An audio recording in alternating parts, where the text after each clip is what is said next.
देश के अंदर रहते हैं, जब कभी भी अपने महापुरुषों को याद करते हैं, उनकी जयंती या उनकी पुण्यतिथि को हम लोग मनाते हैं। वो इसलिए मनाते हैं कि जो उन लोगों ने अपने जीवन के अंदर काम किए, जो उन लोगों ने हमारे समाज को रास्ता दिखाने का काम किया, जो हमारी आने वाली नस्लें हैं वो उनके बताए हुए रास्ते पर चलकर इस देश का और इस प्रदेश का, अपने समाज का उद्धार करने का काम करें। मैं सिर्फ इतना ही कहना चाहूंगा आज के दिन साथियों, अगर बाबा साहब ने आज संविधान नहीं दिया होता तो शायद कमाल अख्तर यहाँ पर जो खड़ा होकर देश के प्रधानमंत्री, देश के राष्ट्रपति के बारे में बोल रहा है, वो शायद कमाल अख्तर नहीं बोल सकता है। अगर आज कमाल अख्तर इस राज्यसभा का मेंबर बना, अगर कमाल अख्तर उस उत्तर प्रदेश के अंदर विधानसभा के अंदर चुनकर गया, अगर कमाल अख्तर इस उत्तर प्रदेश के अंदर एक कैबिनेट मंत्री का दायित्व निभाता है, तो साथियों वो इसलिए निभाता है कि अगर बाबा साहब के संविधान में आपको वोट का अधिकार नहीं दिया होता तो कमाल अख्तर कभी राज्यसभा का मेंबर नहीं बन सकता था और कमाल अख्तर उत्तर प्रदेश के अंदर कैबिनेट के अंदर नहीं जा सकता था।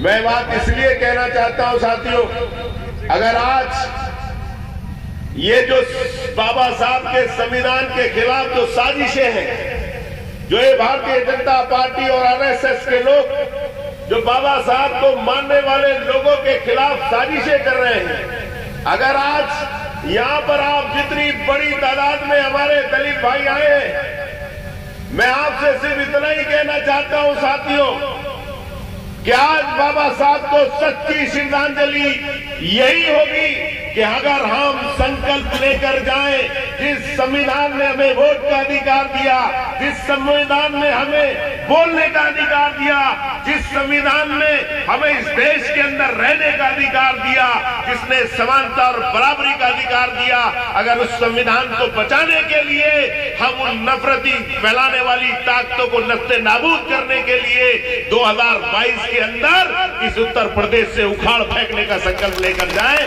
तो बाबा साहब के लिए सच्ची श्रद्धांजलि होगी साथियों। मैं आपसे इतना कहना चाहता हूं साथियों, समाजवादी पार्टी और अखिलेश यादव जी के बारे में बहुत सारी भ्रांतियां आप लोगों के बीच में फैलाई जाती थी।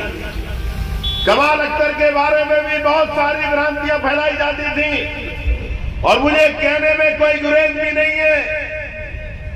मैं पिछले 25 साल से राजनीति करता था इस क्षेत्र के अंदर। मैं आपसे पूछना चाहता हूं, यहां पर बैठे हुए एक एक दलित समाज के साथी से मैं पूछना चाहता हूं, आपकी आपस में कहीं ना कहीं किसी ना किसी गांव के अंदर कोई रिश्तेदारी, वास्तेदारी, नातेदारी जरूर होगी। मैं सिर्फ आपसे इतना कहना चाहता हूं साथियों, इस पूरे क्षेत्र के अंदर कमाल अख्तर 6 साल एमपी रहा, कमाल अख्तर 5 साल सरकार के अंदर मंत्री रहा। मैं आपसे इतना कहना चाहता हूं, एक गांव का मामूली सा प्रधान भी बन जाता है तो वो प्रधान भी 2-4 आदमियों को नुकसान पहुंचाने का काम कर देता है। किसी का राशन कार्ड खारिज करा देगा, किसी का पट्टा खारिज करा देगा, किसी के साथ में कोई बुरा व्यवहार कर देगा, किसी को जेल भिजवा देगा, किसी की जमीन कब्जा कर लेगी। कमाल अख्तर यहां खड़े होकर चैलेंज करता है। कमाल अख्तर आप लोगों से यहां पर खड़े होकर ये कहना चाहता है कि लेकर आओ, कोई एक दलित भाई लाकर दे दो, कोई एक किसी समाज का, किसी भी जात बिरादरी का कोई एक आदमी लाकर दे दो जो ये कह दे कि कमाल अख्तर ने 5 साल मंत्री रहते हुए किसी दलित भाई के खिलाफ कोई मुकदमा लिखवाया हो, किसी दलित भाई को जेल भिजवाया हो, किसी दलित भाई का उत्पीड़न करा हो, किसी की जमीन कब्जा करी हो, किसी से पैसे या रिश्वत या दलाली ली हो, किसी का कोटा खारिज कराया हो या किसी के खिलाफ कोई काम करा हो साथियों। कमाल अख्तर के पास कोई आदमी आया, कमाल अख्तर ने उसकी जात बिरादरी नहीं पूछी, कमाल अख्तर के हाथ में जो ताकत थी उस ताकत से आप लोगों का काम करने का काम किया साथियों। ये बात मैं इसलिए कहना चाह रहा हूं, जब ये गठबंधन हुआ, गठबंधन होने के बाद यहाँ से बहुजन समाज पार्टी के एमपी को हम लोगों ने जिताकर, हम लोगों ने मिलकर जिताकर भेजा। साथियों, बहुत सारे हमें आपके नजदीक आने का मौका मिला, आपको हम लोगों के नजदीक आने का मौका मिला। अब मुझे बहुत सारे, मैं 5 साल एमपी रहा, 6 साल एमपी रहा, 5 साल मंत्री रहा। मैं कहता हूं अपने बौद्ध जी से कहता हूं, मैं कहता हूं नवल वगैरह सब साथियों से कहता हूं कि आप लोग अपने उस पार्टी और नेता के लिए इतने कर्मठ थे, शायद मैं कह सकता हूं मंत्री और विधायकों को लोग इसलिए भी अपनी शादी ब्याह के अंदर बुला लेते हैं कि मंत्री जी आएंगे तो हमारा सम्मान बढ़ जाएगा, मंत्री जी आएंगे तो न्योता अच्छा मिल जाएगा, इसलिए भी बुला लेते हैं। लेकिन मैं कह सकता हूं इस 11 साल में मुझे 500 दलितों ने शादी में नहीं बुलाया होगा, दावत भी नहीं दी होगी। लेकिन जब से हम और आपका हमारा संबंध हुआ, तो मैं कह सकता हूं कि आज अगर कहीं पर भी किसी दलित भाई का बाबा साहब की जयंती का कार्यक्रम हो या बाबा साहब के परिनिर्वाण दिवस का कार्यक्रम हो, कोई गांव ऐसा नहीं होता जहां आप लोग कमाल अख्तर को नहीं बुलाते हो या कमाल अख्तर को न्योता नहीं देता हो। ये मेरा और आपके जो प्यार का संबंध शुरू हुआ है, ये उस बात का प्रतीक है। साथियों, कई लोग मेरे पास आते हैं, मुझसे कहते हैं कि हमारे पास दूसरी पार्टी के लोग आए थे और वो बोल रहे थे कि अब तुम क्यों दूसरी जगह पे जा रहे हो, वहां पे तुम्हारा कोई सम्मान नहीं होगा, वहां तुम्हारे वोट की गिनती नहीं होगी। इस तरह का भ्रम फैलाकर तुम्हारे मेरे रिश्ते की डोर को कमजोर करने का काम करते हैं। इस तरह का भ्रम फैलाकर आप लोगों को बहकाने का काम करते हैं। आज आपके बीच में कहता हूं कि कमाल अख्तर इस क्षेत्र का कोई गांव ऐसा नहीं है कि वहां पर रहने वाली जातियों के बारे में नहीं जानता हो। कोई बूथ ऐसा नहीं है जहां कमाल अख्तर को यह नहीं पता कि 2017 में कमाल अख्तर को वोट नहीं मिले। बताओ साथियों, अगर जल्लोपुर में कमाल अख्तर को 15 वोट 2017 में मिले थे, तो मैं आपसे कहना चाहता हूं अगर इस बार वहां से 800 वोट मिलेंगे तो बताओ कमाल अख्तर कैसे नहीं मानेगा कि आप लोगों ने कमाल अख्तर की मदद की है। मैं आपसे कहना चाहता हूं, बताओ साथियों, अगर बिहारीपुर में कमाल अख्तर को 2 वोट मिले थे, अगर आज वहां से 500 वोट मिलेंगे तो बताओ कमाल अख्तर कैसे नहीं मानेगा कि आप लोगों ने कमाल अख्तर की मदद की है और कमाल अख्तर को आशीर्वाद किया है। साथियों, मैं आपसे कहना चाहता हूं, जो इस तरह के लोग कह के जा रहे हैं उनकी बहकाए में मत आना।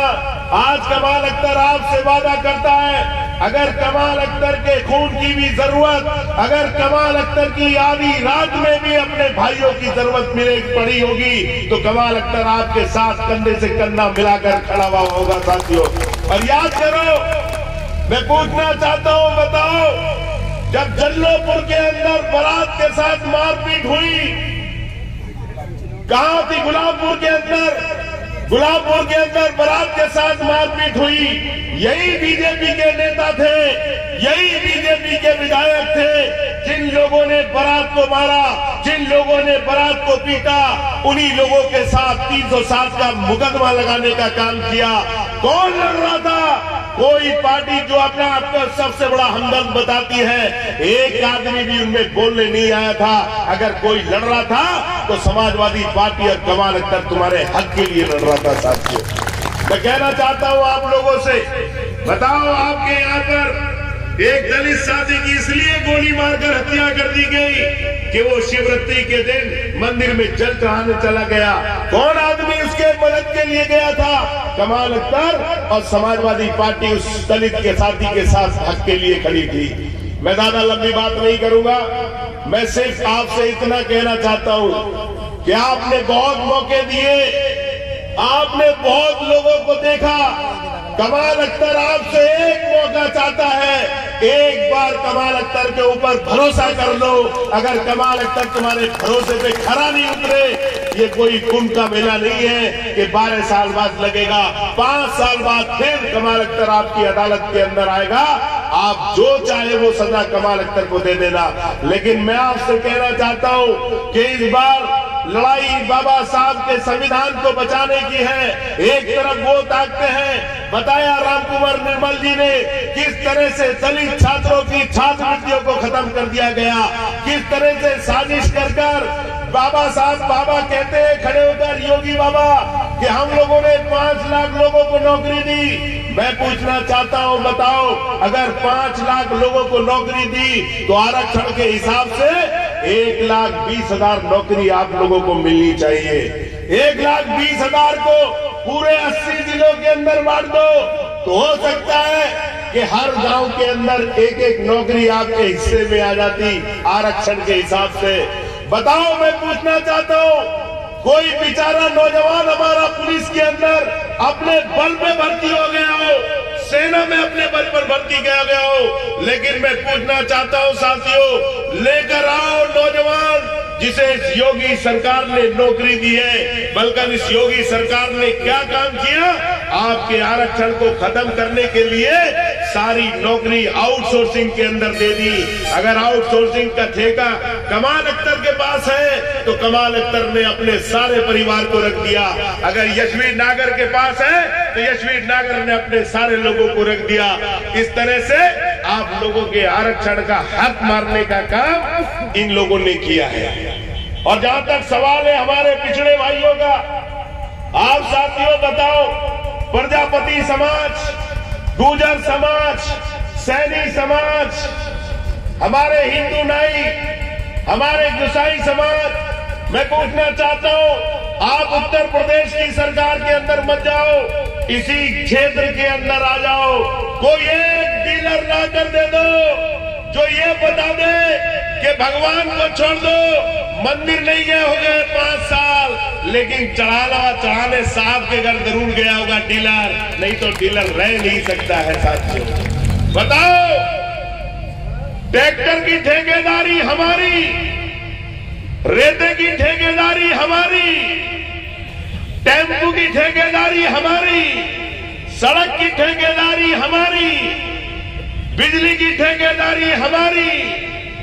बहुत सारे हमारे भाई तो हमें इसलिए छोड़कर चले गए थे कि कमाल अख्तर ने समाजवादी पार्टी की सरकार में हमें कोई काम नहीं कराया। कमाल अख्तर ने हमें कोई ठेका नहीं दिया।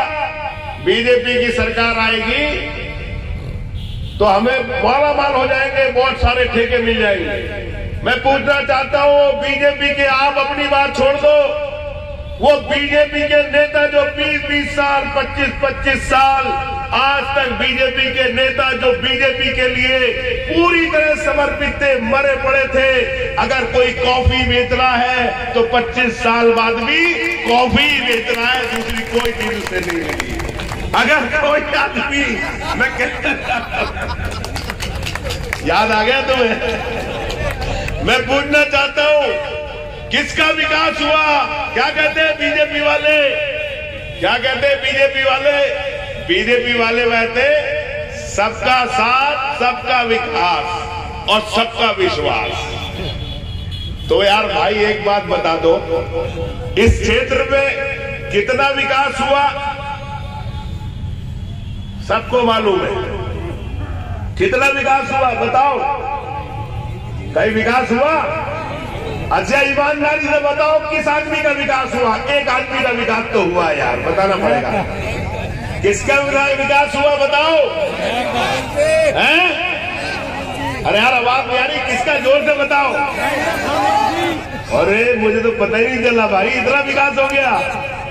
तो मैं साथियों आप लोगों से ये कहना चाहता हूं कि आज सवाल इस बात का नहीं है कि कौन हिंदू है, कौन मुसलमान है, कौन सिख है, कौन ईसाई है। बाबा साहब के संविधान को बचाना है। आज यहाँ पर आया हुआ एक एक शख्स ये संकल्प लेकर जाए कि बाबा साहब ने जो हमें संविधान दिया है, जो बाबा साहब ने हमें हक दिया है, उस हक को हटाने को बचाने के लिए ये भारतीय जनता पार्टी जो बाबा साहब के संविधान की विरोधी है, जो दलितों की विरोधी है, जो पिछड़ों की विरोधी है, जो गरीबों की विरोधी है, उस सरकार को हटाकर 2022 के अंदर हम लोगों को समाजवादी पार्टी की सरकार और उत्तर प्रदेश के अंदर अखिलेश यादव को मुख्यमंत्री बनाना है।